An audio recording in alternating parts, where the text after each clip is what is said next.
एक भाई साहब ने सवाल किया है कि अगर हम 15 बीघा का तालाब बनवाएं तो उसमें कितने का प्रॉफिट पा सकते हैं। मतलब अगर 15 बीघा का तालाब वो खुदवा लें, उसमें मछली डालें तो कितने का प्रॉफिट उनको मिल सकता है।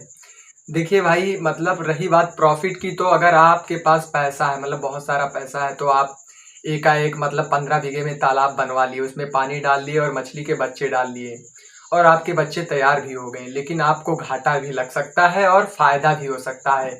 जरूरी नहीं है कि आपको फायदा हो, फायदा भी हो सकता है और घाटा भी हो सकता है। क्योंकि हमने देखा है बहुत से लोगों को, मतलब 20 बीघा 25 बीघा में तालाब बनवा लेते हैं तो पहली बार में उनको घाटा लग जाता है, उसके बाद धीरे धीरे फायदा होता है, मतलब जब दोबारा डालते हैं। क्योंकि भाई पहली बार में आप करवाएंगे तो आपको सारे मतलब खर्चे करने पड़ेंगे, तालाब खुदवाना पड़ेगा, वहाँ पर मशीन फिट करवानी पड़ेगी, सोलर लाना पड़ेगा, तो ये सब ढेर सारे खर्चे रहते हैं, तो उतना फायदा आपका नहीं होता है। लेकिन उसके बाद जब आप करेंगे तो फायदा होता जाएगा। और अगर मतलब मछलियों में कोई दिक्कत आ गई, मरने लगे, तो आपको ज़्यादा नुकसान झेलना पड़ जाएगा। वैसे अगर आप तालाब बनवाते हैं तो थोड़ा कम खुदवाइए, मतलब थोड़ा कम में आप तालाब बनवाइए। जरूरी नहीं है कि आप ज़्यादा में तालाब बनवा लीजिए।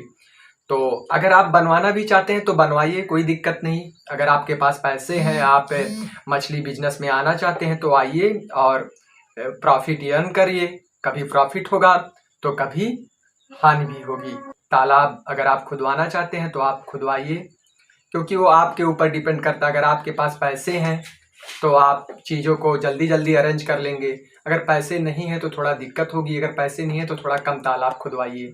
तो ऐसा नहीं है कि आप 15 बीघे में खुदवा लेते हैं तो आपको मतलब फ़ायदा ही फ़ायदा होगा, ऐसा नहीं है बिल्कुल। पहली बार आपको घाटा भी लग सकता है, तो आप निराश मत होना। क्योंकि पहली बार अगर आप बिजनेस करते हैं मछली का तो ज़्यादा चांसेस रहते हैं कि घाटा लग जाए, लेकिन दोबारा उसके बाद तीसरी बार चौथी बार तो फ़ायदा होता जाएगा। तो बस यही बता दिया मैंने जो बताना था आपको।